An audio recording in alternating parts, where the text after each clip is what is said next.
que nous allons grandir et que notre maturité que nous allons aussi prendre en maturité. La maturité du monde, si je puis dire, elle n'est pas exacte à la maturité de Dieu.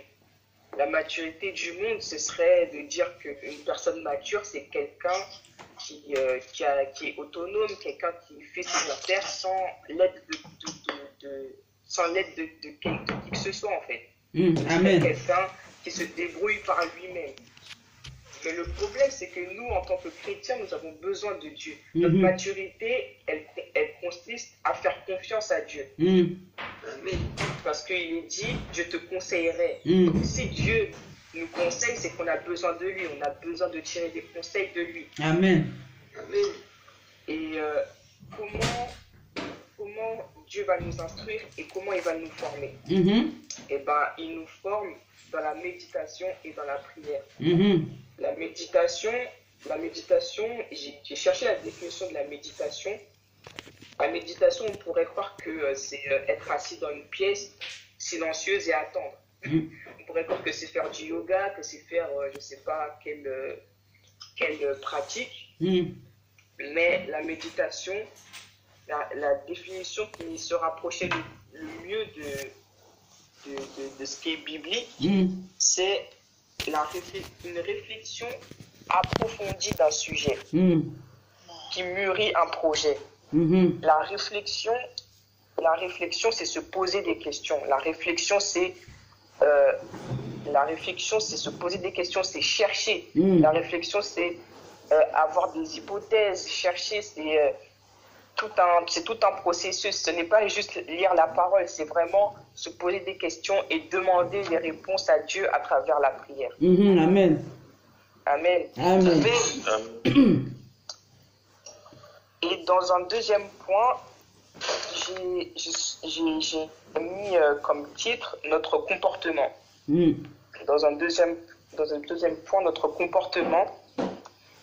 Et ce qui m'est venu, c'est que nos actions doivent correspondre avec nos paroles. On ne peut pas être des chrétiens de parole en l'air. On ne peut pas être des chrétiens qui disent des choses juste pour parler.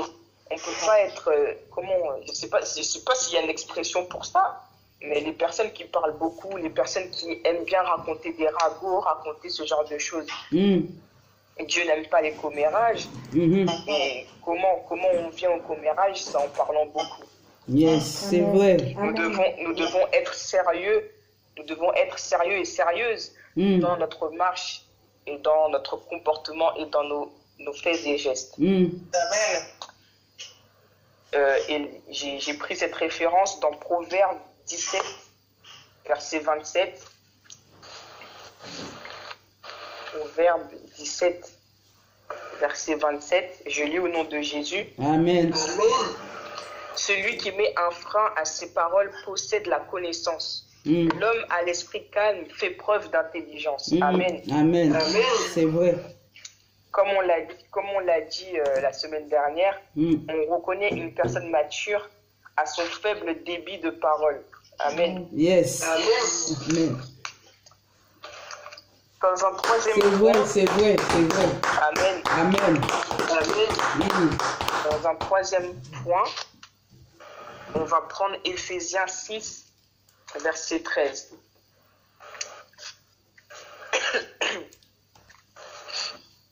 Éphésiens 6, verset 13. Je lis au nom de Jésus. Amen.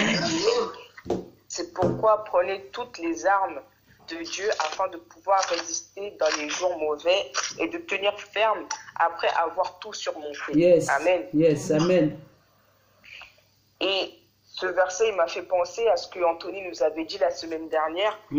Et vraiment, ça m'avait beaucoup frappé, c'est que nous devons être fiers de nos épreuves, être fiers des épreuves que Dieu nous donne. On devrait même les regarder comme des trophées. Et se dire que, à telle époque, j'ai réussi à surmonter ça. À telle époque, j'ai réussi à passer au-dessus de ça. Amen. Et dans ce verset, il dit, prenez toutes les armes. Dieu dit, prenez toutes les armes. Et je me suis posé la question, est-ce qu'un enfant peut peut prendre des armes. Est-ce que vous voyez l'image d'un enfant prendre une kalachnikov, prendre tout à fait. un bouclier, prendre un casque? Ah, Dieu te bénisse. Alléluia. Ah, sois béni. Sois béni pour cette révélation. Alléluia. Amen. Merci. Et un enfant ne peut pas aller au front, même si ça se fait dans certains pays, même si c'est triste à le dire, mais un enfant ne peut pas aller au front. C'est extrêmement dangereux pour un enfant d'aller à la guerre et il peut en payer le prix de sa vie. Et nous, en tant que chrétiens, un chrétien mature sait se battre. Un chrétien mature sait comment se battre. Il sait utiliser les armes que Dieu lui a données. Il sait comment se servir de toutes ces armes. Et ces armes sont dans Éphésiens 6, 14 à 17. Éphésiens 6, versets 14 à 17, qui nous dit: tenez donc ferme, ayez autour de votre taille la vérité. Première arme, la vérité. Deuxième arme, la cuirasse de la justice. Troisième arme, les chaussures du zèle. Quatrième arme, le bouclier de la foi en toutes circonstances. Cinquième, le cinquième, c'est le casque du salut. Et sixième, l'épée de l'esprit. Et avec tout cela, on est censé pouvoir surmonter nos difficultés, on est censé pouvoir surmonter nos épreuves. Amen.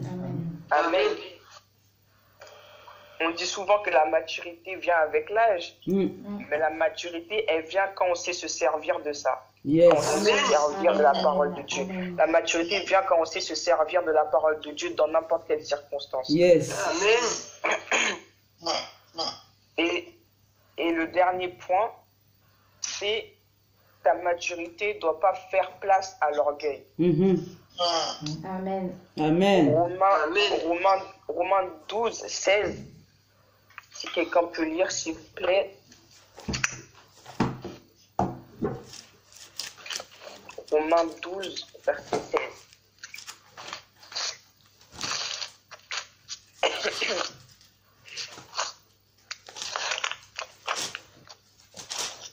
Verset combien? 16. Verset 16. Je lis au nom de Jésus-Christ. Amen. Amen. Vivez en plein accord les uns avec les autres. N'aspirez pas à ce qui est élevé, mais laissez-vous attirer par ce qui est humble. Ne vous ne prenez pas pour des sages. Amen. Amen.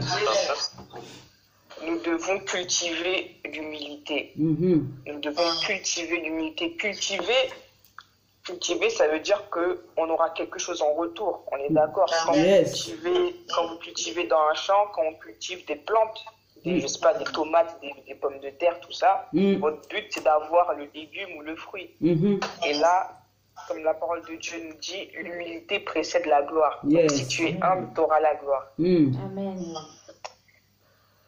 Et on peut prendre l'exemple de Job. Job était humble dans ses épreuves. Job s'est humilié dans ses épreuves. Job ne s'est jamais plaint dans ses épreuves. Pourquoi? Parce qu'il était mature, tout simplement. Amen. Il ne s'est jamais plaint parce qu'il était mature. Colossiens 2, verset 18 nous dit qu'aucun homme, sous une apparence d'humilité et par un culte des anges, ne vous ravisse de son gré le prix de la course. Comme quoi l'humilité peut monter à la tête, parce que il y a des gens qui usent de cette humilité pour vous faire chuter. Il y a des gens qui usent de cette humilité pour nous faire chuter. Ils utilisent leur sagesse, entre guillemets, pour nous tromper. Mais Dieu dit dans Job 5, verset 13, il prend les sages à leur propre ruse. Amen. Et pour finir, au fur et à mesure que nous grandissons, nous manifestons les fruits de l'esprit. Au fur et à mesure que nous grandissons, nous devons même manifester les fruits de l'esprit, qui sont pour rappel, l'amour, la joie, la paix, la patience, la bonté, la bienveillance, la foi, la douceur et la maîtrise de soi. Ce sont les qualités d'une personne mature en esprit. Amen. Amen. Amen. Beaucoup de personnes cherchent comme le pasteur Victor l'a dit hier, beaucoup de personnes cherchent la notoriété de Christ, mais ils gardent leur vice. Ils cherchent juste le nom, ils veulent juste la notoriété. Certes, ils ont à un certain moment grandi spirituellement, ils sont devenus matures, mais cette maturité s'est transformée en orgueil, ce qui fait qu'il emmène tout le monde dans sa chute. Il a chuté lui-même,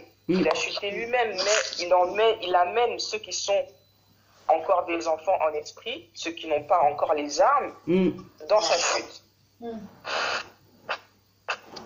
Donc c'est pourquoi nous devons faire attention à notre conduite, faire attention à ce que notre maturité ne prenne pas le dessus, et que notre orgueil ne prenne pas le dessus sur notre maturité. Nous devons nous équiper des armes que Dieu nous a données. Et pour finir, nous devons être guidés par Dieu. Amen. Amen. Amen. Voilà mon message. J'espère que vous avez pris ce que vous avez appris.